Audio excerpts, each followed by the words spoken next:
Guys, it's me, the Spooky Collector is back, and I'm going to be talking about some haunt tips and tricks that will get you guys more scares and more people to want to come.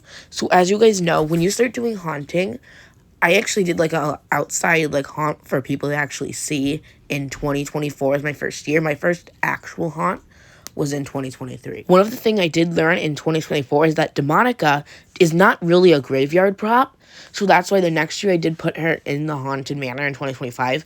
And also just a heads up, she was not broken in 2025 either. Another thing that I want to talk about is that when you watch other haunters do stuff that aren't like the small haunters, they're always like their stuff like never breaks. You can see it but that like people will get these like the twins from Lowe's and they won't break at all. But then mine, like I had to get two different ones because mine broke. So that's just the reality of haunting, is that stuff will break. Stuff always breaks. Even when I started with inflatables. Inflatables will break. They all break. Okay, guys, here's my first tips and tricks. Number 1, for haunting. So as you guys know, if you guys haven't seen my short on the trio of jump scares, this gets people really good. I had probably over 50 people jump at this because this worked so well. So first, I had my jumping spider and the pop-up tombstone right here.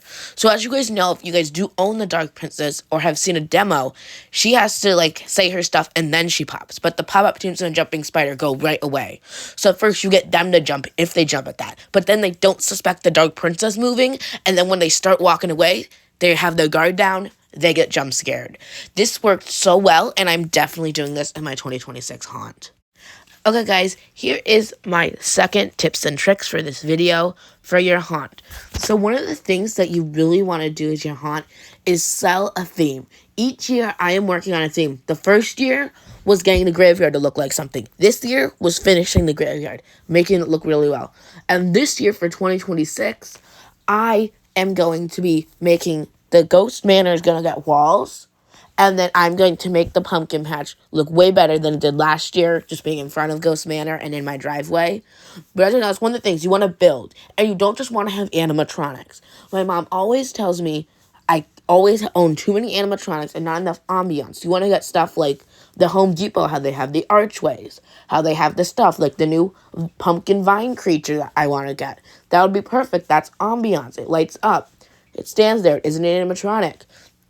Even stuff like the rocking tombstone mechanism and such. That just adds ambiance to the graveyard of a moving tombstone. Even candles.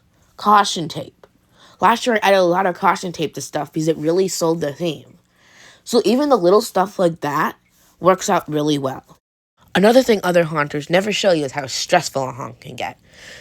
So every single year, 2024 and 2025, I fought with my parents over how it just causes some stress. You need to figure out which animatronics take battery, which animatronics take cord. You need to buy cords. This year we're going to need to put an outlet in the backyard for our farm, because most of that stuff is going to be on not battery, cord, because I don't want to have to go through the haunt and then put batteries back in something when it runs out. So they're just all going to have to be on cord. Another thing is that when you make stuff, try to make haunt stuff over the summer, not the week of Halloween. This year, for 2025, or last year, we were going to make a fence. We talked about doing it in August. We made the archway. But then, we made the fence for the last week of Halloween.